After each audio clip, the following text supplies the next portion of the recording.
पैसे से मुनाफा मिलता है उसको वही लगाते हैं। इसमें एक तो ये है कि कोई आदमी बाहर रहता है और बाहर से कमाता है और वो वहीं पैसा लगाता है, तो एक ऑफशोर तो वो हो गई। एक उसकी ये है कि अपने मुल्क में नहीं लगाना चाहता, बाहर लगा रहा है। आप देखिए उर्दन के बादशाह अब्दुल्ला, उनका भी निकला उसके अंदर, टोनी ब्लेयर के भी निकला, ब्रिटिश के जो है। ये लोग क्या है, अपने मुल्क से टैक्स बचाने की खातिर ये करते हैं। खैर ये मेरे लिए हैरान कुन बात है कि बादशाहों के जब नाम आते हैं तो बादशाहों से कौन पूछ सकता है जाके, बादशाहों से कौन पूछेगा इनसे। लेकिन एक चीज बड़ी जबरदस्त हुई है, जिस चीज का काफी ज्यादा ढंडोरा भी पीटा जाता रहा और सोशल मीडिया के ऊपर भी ये बात हो रही थी बहुत ज़्यादा, कि एक दिन पहले ये पेंडोरा पेपर्स आने से एक दिन पहले खबर चली ज़मान पाक 1 ज़मान पाक 2 इमरान खान साहब के हवाले से, वज़ीर आज़म पाकिस्तान के हवाले से बहुत ज़्यादा खबरें चलाई गई। ये बहुत खुश आइन चीज़ है कि कम अज़ कम प्राइम मिनिस्टर इमरान खान साहब का कहीं पर भी नाम नहीं है पेंडोरा पेपर्स में। आप इस चीज़ को किस एंगल से देखते हैं?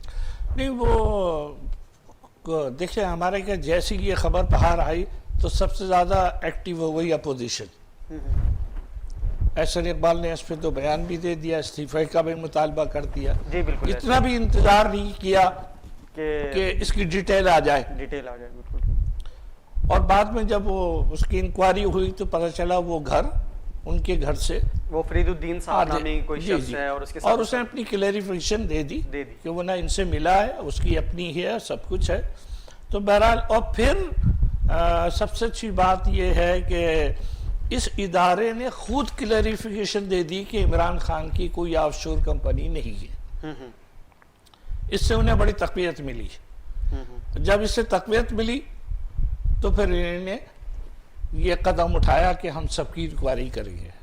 अच्छा, हम सिर्फ ये डिस्कस करना चाहते हैं कि 700 अफराद पाकिस्तान के, जिसके अंदर पॉलिटिशियन भी है, ब्यूरोक्रेट भी है, जनरल हजरात भी हैं, रिटायर्ड जनरल्स भी हैं, और जनाब आली बिजनेसमैन भी हैं। और अभी 700 में से मेरा ख्याल अभी देखिए 70 आदमियों के नाम भी नहीं आए। 8-10 आदमियों के, 15-12 आदमियों के नाम आए। वही ना कि जो नामवर पॉलिटिशियंस होते हैं या हल्का अहबाब के जो वक्त के हुक्मरान होते हैं उनके नाम आ जाते हैं, तो फिर उसके बाद वो क्या समझते हैं, इसहाक डार के बेटे का नाम है, अली डार का नाम है। तो इस तरीके से वही चीज़ है कि जो चीदा नाम है वो तो सामने आ गए हैं। हाँ, तो ये नहीं है, अभी तो 700 आदमियों के नाम आने हैं। अभी तो हो सकता है इसमें अपोजिशन के भी बहुत से नाम हो, उसमें हो सकता है मौजूदा गवर्नमेंट के जो कैबिनेट के जो नाम है और भी आ सकते हैं इसके अंदर। अच्छा, अब यहाँ सवाल ये पैदा होता है कि हमारे क्या जो पाकिस्तानी ने जिन्होंने ऑफशोर कंपनियां बनाई, वाडा साहब भी हैं उसके अंदर, शौकत तरीन साहब जो सेनेटर बनने जा रहे हैं, उनके लिए तो ज्यादा मुश्किल काम है ना, फाइनेंस मिनिस्टर हैं वो।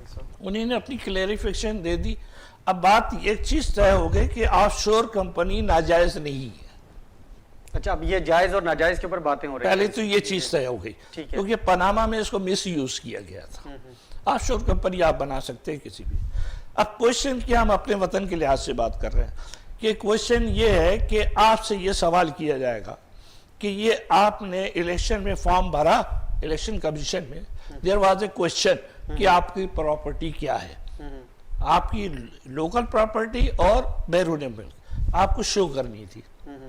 अगर आपने कर दी, जैसे अलीबुद्दीन साहब कहते हैं कि मैंने कर दी और हमारा रिकॉर्ड मौजूद है, और वो कहते हैं 15 साल से मेरी ये डिक्लेयर की हुई है, बिल्कुल एक्सेप्ट कर रहे हैं इसको, और वो कहते हैं हमने FBR को भी दिया हुआ है, इलेक्शन कमीशन को भी दिया हुआ है, देन क्लियर हो जाएगा, वो आदमी समझ में आता है। ठीक है। अब आइए दूसरे लोग जो ये क्लियर ना कर सके, अब उनसे ये क्वेश्चन, अच्छा ये एक क्वेश्चन सबसे किया जा सकता है उनसे भी कि ये जो पैसा आपने वहां लगाया ये कहां से लेकर आए आप? पैसा आया कहां से? एक्चुअली तो चीज मनी ट्रेल यहाँ पे सारी प्रॉब्लम ही यही है ना। ये तमाम कंपनीज के जो ओहदेदारान हैं जो कि इस वक्त जिनके नाम पर ये कंपनीज आई हैं, उनसे पूछा तो यही जा रहा है कि ये कंपनीज के लिए आपके पास पैसा आया कहाँ से? बिल्कुल।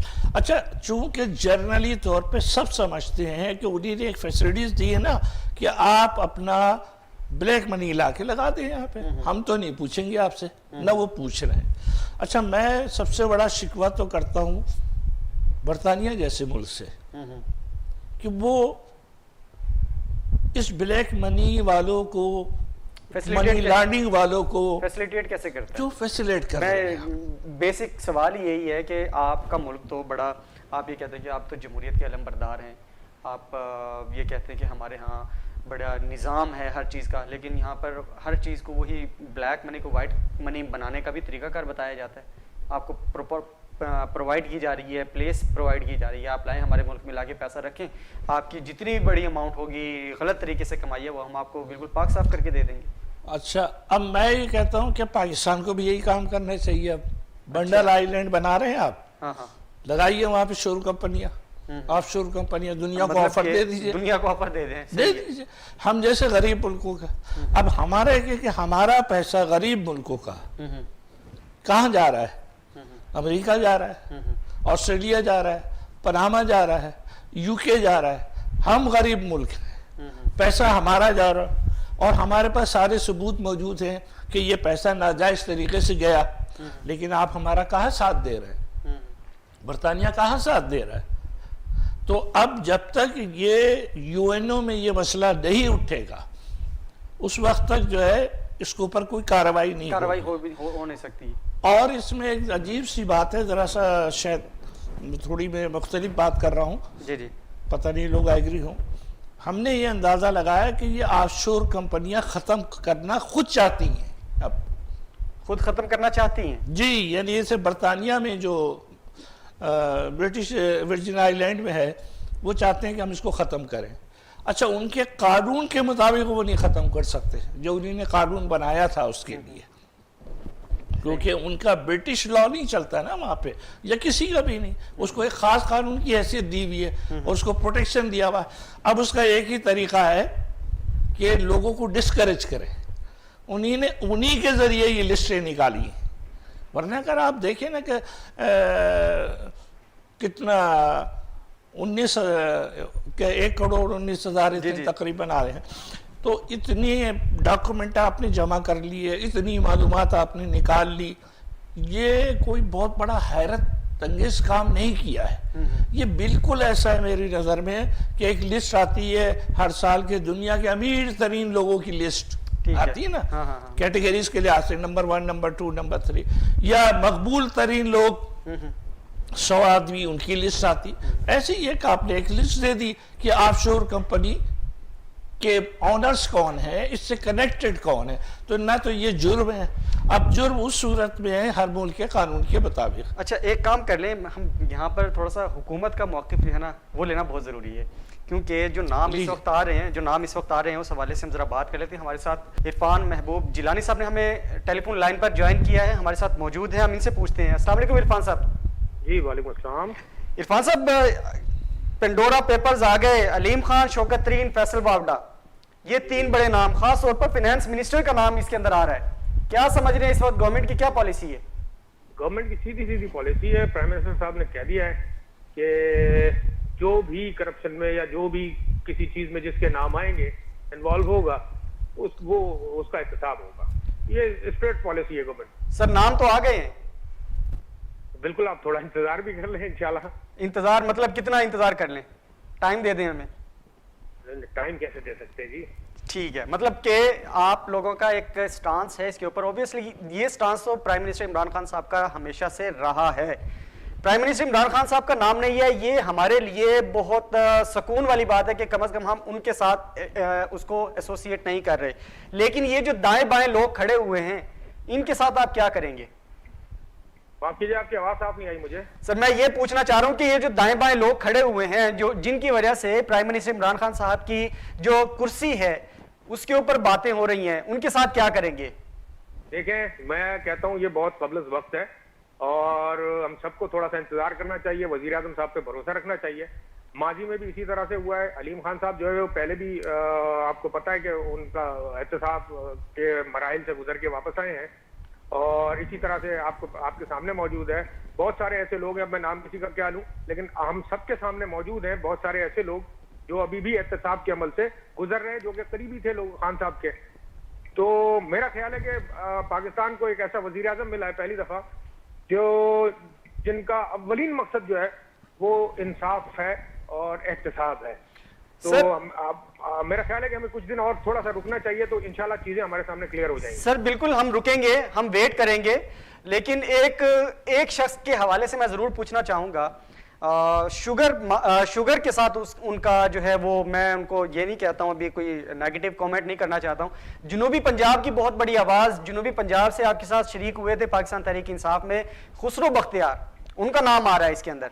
तो उस हवाले से आप क्या देख रहे हैं कि PMLN इस वक्त जुनूबी पंजाब में बैठी हुई है, आपके सामने आप देख रहे होंगे, अगर आप उनकी इस वक्त जो उनकी जो तंजीम साजी दोबारा से हो रही है आप देखें तो ये कितना आपको डेंट कर सकता है?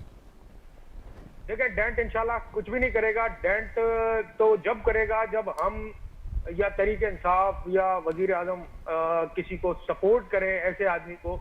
हाँ देखें, वो एहतसाब के अमल से गुजरे, वो क्लियर हो। देखिए, मैं उनका खुसरो बख्तियार साहब का तर्जुमान तो नहीं हूं, लेकिन मैं एक सियासी बात यही करूंगा कि ये आप सब देखेंगे, और मैं आपको ये गारंटी देता हूं कि कम से कम एहतसाब के अमल से जरूर गुजरेंगे जिसका नाम आया। ठीक है, किसी को नहीं छोड़ा जाएगा, ये वजीर आजम का वाज़ेह स्टेटमेंट है। चलिए देखते हैं। ये वैसे ये चीज हम काफी अरसे से सुनते चले आ रहे हैं प्राइम मिनिस्टर इमरान खान साहब की तरफ से कि जो महंगाई के इस वक्त जिम्मेदारान है, जैसे शुगर माफिया है या इसी तरीके से आटा, चीनी, दाल, ये तमाम चीजें महंगी होती जा रही हैं, और वो ये कहते हैं कि हम इसका नोटिस भी लेंगे और इसके ऊपर एहतसाब भी करेंगे, लेकिन अभी तक कोई हमें सामने रिजल्ट नजर नहीं आ रहा है इस हवाले से। क्यों नहीं नजर आ रहा? क्यों नहीं? जिन पे इल्जामात लगे हैं, जिन पे इल्जामात लगे हैं, वो एहतसाब के कटहरे में खड़े हैं आज। आप चाहें तो मैं नाम बता देता हूँ। जी बताइए। मौजूद है, जुल्फी बुखारी साहब हैं। मतलब बात यह है कि ये हमारे प्राइम मिनिस्टर का और पाकिस्तान तहरीक इंसाफ का पहले दिन से यही नजरिया है कि जो कोई भी, चाहे मेरा अपना भाई हो, चाहे अपना रिश्तेदार हो, कोई भी होगा, सबको एहतसाब के अमल से गुजरना है। ये हमें यकीन करना चाहिए, और यही पाकिस्तान की तरक्की का इसी में राज है। बिल्कुल ठीक है। अच्छा, ये बात तो बिल्कुल बजा है। अच्छा, मैं जरा थोड़ा सा, क्योंकि पेंडोरा पेपर्स तो ये अब सामने थे, तो इस वजह से इसके ऊपर थोड़ा सा कमेंट आपका जरूरी था। कराची के मामला के ऊपर मैं आपसे थोड़ा सा पूछना चाहूंगा कि कराची के अंदर जो प्राइस कंट्रोल है, ये आपके